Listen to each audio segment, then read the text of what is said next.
Jahi Shatrum Mahabaho Kama Rupam Durasadam.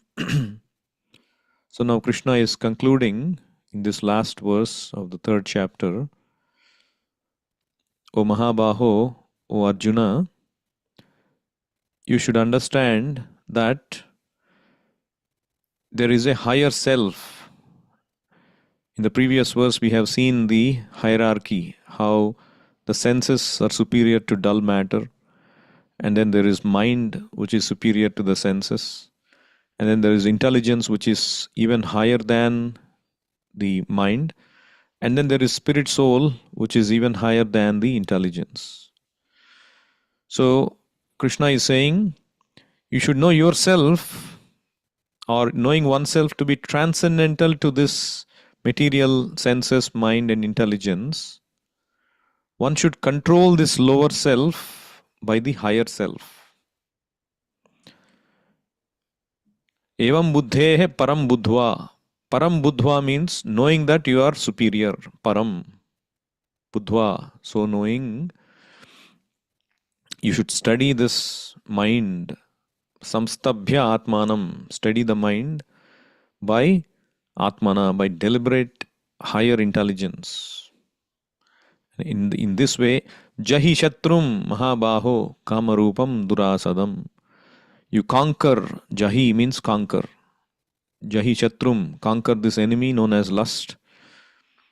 Kamarupam, in the form of lust, which is Durasadam, formidable.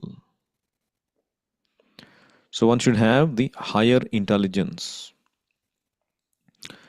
So Prabhupada mentions in this purport, this third chapter of the Bhagavad Gita is conclusively directive to Krishna consciousness by knowing oneself as the eternal servitor of the Supreme Personality of Godhead without considering impersonal voidness as the ultimate end.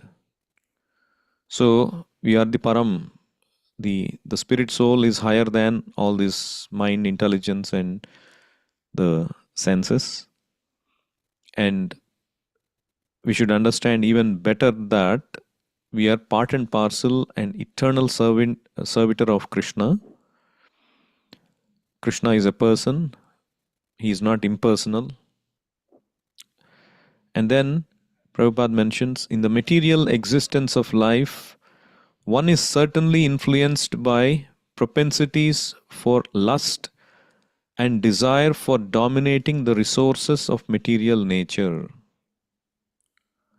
So we are all influenced by these propensities. What are these? Lust and desire for dominating the resources of material nature. We all have desire to exploit, dominate the nature and be the center of attraction. Sense gratification.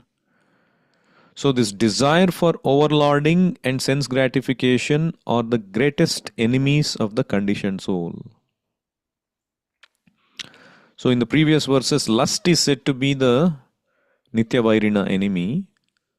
And in this verse, purport Prabhupada mentions, the desire for overlording and sense gratification are the greatest enemies of the conditioned soul. They are all corollaries of having lust. So imagine a frog. A frog, he was in a very cold atmosphere. So right now it is cold season. So this frog was looking for a warm atmosphere. So it saw a bowl of hot water. So it wanted to get a good hot bath to prevent itself from this cold weather. So it jumped into the hot water, and it was very, very hot. And the moment it realized, it immediately jumped out of it. Otherwise, it could have been burnt to death and saved itself. And then this frog went to another place where there was a lukewarm water, good enough, cozy, and good for its body. So he entered that. But little did he know that that temperature is being controlled by somebody. So this frog entered that bowl of water. He's happily enjoying. And though this person, he wanted to eat this frog, so he is increasing this temperature. And to trick this frog, he is slowly raising the temperature, very imperceptibly. And the frog kept on enjoying, because once you are set to a particular atmosphere, temperature, slight increase will not affect you so much. And then the frog got used to a slighter, more degree. And then once it got used to it, the temperature is raised. And again the frog got used to it. And again the temperature is raised, frog got used to it. And in this way, the temperature was so high that the frog got burnt to death without knowing that it was being burnt to death. See how this frog got used to it, got used to it, got used to it, and eventually it proved its downfall. So likewise, this cozy atmosphere is the analogous to sense gratification. We like to enjoy our senses in a particular way. And once you are set to that particular standard, you want a higher standard. That same standard won't be enough for you, isn't it? You cannot be satisfied with a simple furniture once you get a house. Okay, 1 year, let's get some new furniture. Oh, we have had this TV enough. Let's get a new TV, a new car, even new house. So like that, we keep on increasing our sense gratificatory desires. Whether it is a house or whether it is eating habits, whether it is our job or money, everything keeps on increasing. Just like this temperature is rising, and eventually we come to a point where we meet death, spiritual death. So because we are surrounded by so much of sense gratification that we completely forget that we are spirit soul. That means it is a spiritual death. That is why Prabhupada is saying here, this sense gratification is the greatest enemy of the conditioned soul. Because if you are in that nice cozy water, you cannot realize you are dying. See, in the first case, the frog jumped into the hot water, immediately came out. Because it was not used to that cozy atmosphere. It stayed in the cold atmosphere. And it could realize, oh, it is danger for me. So sense gratification comes in the garb of your friend. The cozy atmosphere, and it is the most dangerous. That is why it is the greatest enemy. Typically, enemies appear like enemies, but sense gratification, it appears like your friend. And then it decimates you. So here Prabhupada mentions they are the greatest enemies, but by the strength of Krishna consciousness, one can control the material senses, the mind, and the intelligence. So the higher self, by the strength of Krishna consciousness, one can control the material senses, mind, and intelligence. So this Haridas Thakur, he was chanting throughout the day pretty much. And Maya Devi herself comes. You know, Maya Devi is the personification of the illusory energy. She can put everybody into illusion. And she herself came, appeared as the most beautiful woman.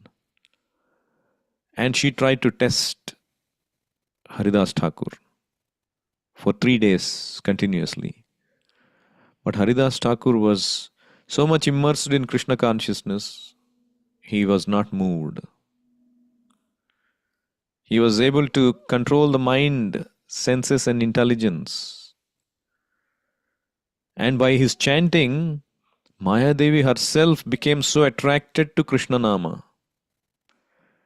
And she submitted, she surrendered to Haridas Thakur. She wanted to be initiated by Haridas Thakur, and he did initiate her. And she said, "Oh, my dear Lord, I have been given this Rama Nama by Lord Shiva, because Maya Devi means Durga Devi, the consort of Lord Shiva. So Lord Shiva is always chanting Rama Nama. And he gave this Rama Nama to Mother Durga. And now, hearing chanting of Hare Krishna mantra by Haridas Thakur, she is so attracted to Krishna Nama. And she wanted Haridas Thakur to initiate her into Krishna Nama, Hare Krishna mantra. And he does initiate her into the Hare Krishna mantra. And she says that this Hare Krishna mantra not only liberates us, but takes us to the other side of, gives us the ecstatic love of Krishna. There is liberation, which is becoming freed from material tribulations, but then there is an ocean of love. When you are submerged in that ocean of love, then the lower happiness or the lower tribulations of this material existence will not be felt. The Vrajavasis, for example, it is said that when Krishna appeared as the as the baby boy, and Balaram appeared there in Vrindavan, of course they were brought from Mathura. Krishna was brought from Mathura to Vrindavan, and he plunged them into an ocean of ecstasy, love, and happiness, that they completely forgot any other material tribulations. The way they were enacting their pastimes, they would crawl and they would hold the tails of the cows, and the cows would drag them, and they would make so much of mischievous activities. They're full of happiness. Iti nandadayo gopaha Krishna Rama katham muda kurvanto ramamanascha navindan bhavavedanam. So it is said that this Nanda Maharaj and all these inhabitants, they were kurvanto ramamanascha Krishna Rama katham muda. They were always absorbed in the Leela of Krishna and Balarama. And they completely forgot, they overcame, they didn't even pay heed to anything of this Bhava Vedana. Bhava Vedana means the miseries of material existence. So all the miseries of material existence will be annihilated when you take to Krishna consciousness. Even if there is some that Krishna is controlling those, Krishna minimizes those. One should not think, oh, I've become a devotee of Krishna, why Krishna is giving me so much of suffering? That is a material calculation. You surrender to Krishna not expecting that, oh, now I'll be all right, my health will be fine, my wealth will be fine, my family will be fine, my job will be fine. And this is a material motivation. Of course, Krishna does reciprocate even materially also, if that is your desire. But that's not pure surrender. That's not natural. That's like a merchant exchanging something in return for providing something. Krishna will still purify you, but the real happiness is felt when you completely surrender to Krishna without any material motivation. That's what completely satisfies the self. At that point, Krishna takes charge of you, and even though there may be material tribulation, one should think that it is Krishna who is taking me through this. I should have suffered even bigger obstacle. Like for example, so this boy, say he is stuck in the house and that there is a fire. This boy, the father is asking you run, and the boy is so frightened that he is not able to run. And so the father comes inside through the fire. He holds this boy and starts to run through the fire, protecting this boy. The father is taking all the heat, but the boy also feels the heat, isn't it? But the boy is completely protected by the arms of the father. But he still feels the heat. So, when we feel tribulations of material existence in Krishna consciousness, we should understand that it is like that. Krishna is holding us and taking us through this heat. Yes, we do feel the heat. But if we were not with Krishna, we would have been left there and the heat would have consumed us. Why we are feeling the heat? Because we came into this heat ourselves. We were placed into that house by our desire, and naturally there is the fires everywhere in this world. We have chosen to come here in this world, chosen to be separated from Krishna, thinking that we will be happy and enjoy, and we have to face the misery, and Krishna is taking us out of that misery. So in that process, inevitably, there will be misery. But it is Krishna's safe hands we are in. So one should always be secure. One should always feel that protection. Rakshishyati iti vishvaso. Once you come to the shelter of Krishna, one should have that confidence that Krishna will protect me. Krishna is protecting me. Krishna will protect me. Krishna will see to it for my maintenance.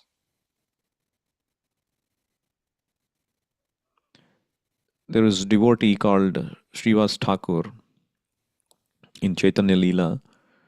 He had a very big family and he was not working.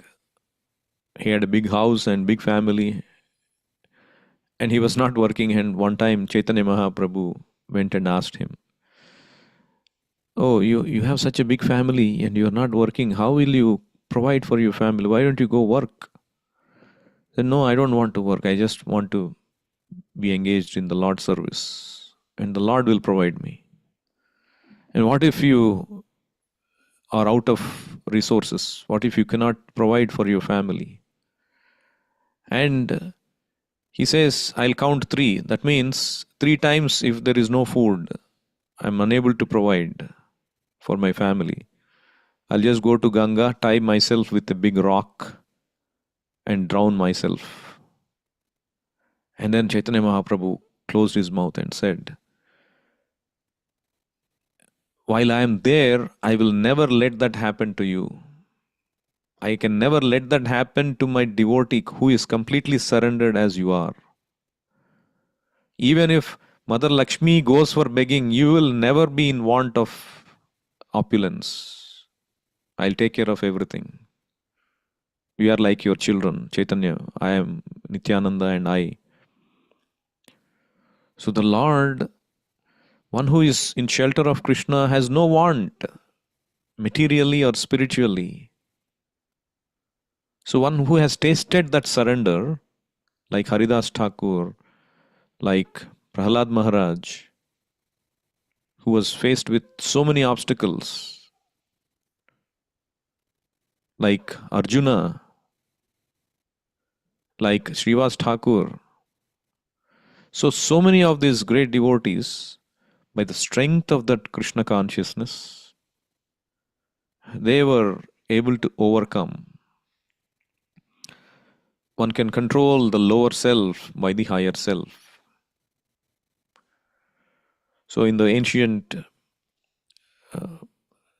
tribal knowledge, there is always this saying. So, we have these two wolves inside us. There is a good wolf and a bad wolf, and they're always fighting, isn't it? We have two natures, a good nature and a bad nature. Sometimes good nature triumphs, sometimes bad nature triumphs. And always they're both fighting. And one may question then, who will win? How do you determine who will win? Is it random? No, it is not random. They say that whatever wolf you feed, that wolf will win. It's as simple as that. If you feed the good self, and that's what we do by this sadhana. Sadhana means we are feeding the good self, which is the spirit soul. If you are feeding the bad self, which is the senses, the mind, whatever the mind wants, you are giving, then you are feeding the bad self. The bad self inevitably triumphs, overpowers the good self. So we should not feed the bad self. We should feed the good self and strengthen that the higher self. That's what Prabhupada says. By the strength of Krishna consciousness, one can control the material senses, the mind, and intelligence. So, a simple example, say you have a small thread. You can easily break the thread, isn't it? But if you attach one more thread, combine it, it becomes a little strong. And if you put one more thread, it becomes even stronger. One more thread, it becomes even stronger. So the moment it becomes like a rope, you cannot easily break it. It requires a lot of effort. So these threads are like our daily sadhana. When we chant nicely, chanting means not just chanting, we should hear nicely, not mechanically chanting. Even mechanically also it helps. Just by the glimpse of the holy name, our material miseries will be removed. Of course, we should not chant for that reason, but we should chant to take complete surrender, shelter of the Lord, and become a loving servant of the Lord. So we should hear nicely. So when we do the sadhana nicely, it's like a thread. And when you daily do the sadhana in that way, the threads are being attached. And when it becomes stronger, it becomes like a very strong, you become very strong in Krishna consciousness. So Prabhupada also clarifies that one may not give up work and prescribed duties all of a sudden, but by gradually developing Krishna consciousness, one can be situated in a transcendental position without being influenced by the material senses and mind. So that means one may think, oh, that means if I take to Krishna consciousness, I need not work and give up everything, like Srivas Thakur, like Haridas Thakur. So sometimes people, they get carried away. They think, oh, I can go to these holy places and live there. I can retire. Mayapur and Vrindavan, so nice in that atmosphere. I live there only. Why I have to work so hard? See, what we have to understand is that we are in a sadhana stage, sadhakas. We should be true to ourselves. Today, if I was given 24 hours free time, how much time I can engage completely in hearing and chanting, complete Krishna consciousness, or doing complete dedicated service for the Lord out of 24 hours. We should be truthful to ourselves. If you are able to dedicate completely 24 hours, yes, you are ready for it. You don't have to do any of your material obligations. You're ready for it. And that also you have to do it day in and day out for a long time. But if we are not in that stage, we can only do maybe 2 hours or 3 hours or at best 4 hours a day. What will you do in the remaining time? We will inevitably engage in sense gratification. So the idea of the scriptures is, because you are in that conditioned state of trying to enjoy the senses, take up a regulated varnashrama dharma as an engineer or a housewife or a doctor or a student or a farmer or a businessman or a teacher, professor, brahmana, priest, any of these varnashrama dharmas, you do it so that the remaining time you are engaged in some occupation. Otherwise, you are going to be engaged in sense gratification. At least you are engaged in some occupation, and the remaining time you engage in Krishna consciousness. So, the remaining, whatever the 2 hours or 3 hours that you have, or 1 hour, doesn't matter. The idea is to increase that time from 1 hour to 2 hours to 3 hours to 4 hours up to 24 hours. That cannot happen abruptly. It has to happen gradually while you are doing your Varnashram Dharma. And that is the teaching of this third chapter. And that's what Prabhupada says here. By gradually developing Krishna consciousness, one can be situated in a transcendental position. This is the sum total of this chapter. In the immature stage of material existence, philosophical speculations and artificial attempts to control the senses by yogic postures can never help a man towards spiritual life. So, this yogis, gnanis, this path does not help. Only the path of bhakti helps. That's what Prabhupada says. He must be trained in Krishna consciousness by higher intelligence. That means the intelligence given by Krishna and the spiritual master, the books given by the spiritual master, the services given by the spiritual master, the institution given by the spiritual master. We should take that higher help, that higher intelligence, and go with our prescribed duties and enhance our Krishna consciousness. So I'll stop here. Any questions? Anyone has comments? Please feel free to unmute yourself.